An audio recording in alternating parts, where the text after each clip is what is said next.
మాజీ మంత్రి కేటీఆర్ కు మంత్రి అడ్లూరి లక్ష్మణ్ వార్నింగ్ ఇచ్చారు. సీఎం రేవంత్ రెడ్డి గురించి మాట్లాడేటప్పుడు నోరు అదుపులో పెట్టుకోవాలంటూ సూచించారు.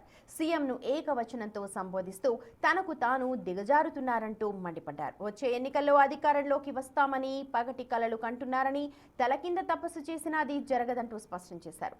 ముందు తన కుటుంబ వ్యవహారం సరి చేసుకోవాలంటూ సూచించారు మంత్రి లక్ష్మణ్. జగిత్యాలలో జరిగిన ప్రజాపాలన ప్రగతి ప్రణాళిక కార్యక్రమంలో మంత్రి ఈ కామెంట్స్ చేశారు.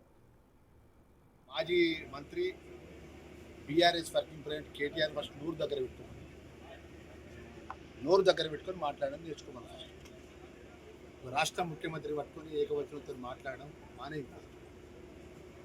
ఏ రోజు కూడా నువ్వు 2014 నుంచి 18 జన్మను నువ్వే రాజు పరిపాలించిన యువరాజుగా ఈ రాష్ట్రాన్ని పరిపాలించిన నువ్వు ఏ రోజున ప్రధాన ప్రతిపక్ష కాంగ్రెస్ పార్టీ అప్పుడున్నటువంటి ఎమ్మెల్యేలు కానీ అప్పుడున్నటువంటి ప్రధాన ప్రతిపక్ష నాయకులు ఎన్నడన్నా మాజీ ముఖ్యమంత్రి కేసీఆర్ని వ్యక్తిగతంగా ఆయన బాడీ లాంగ్వేజ్ను వ్యక్తిగతంగా ఆయన ఆహభావాలను మాట్లాడిందా?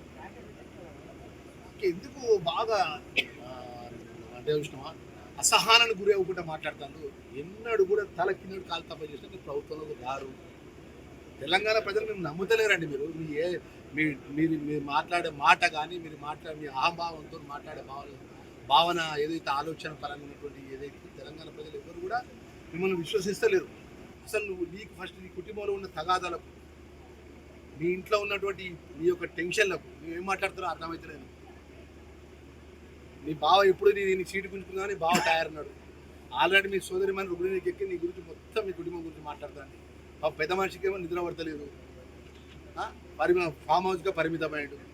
ఇలాంటి పరిస్థితులు నీ ఇంట్లో ఉన్నటువంటి నీ సమస్యలు పరిష్కారం చేసుకొని నీ పార్టీ వ్యవహార పరిష్కారం చేసుకొని అప్పుడు ప్రధాన ప్రతిపక్షంగా ప్రజల పక్షాన్ని ఉంటే నువ్వు మాట్లాడు.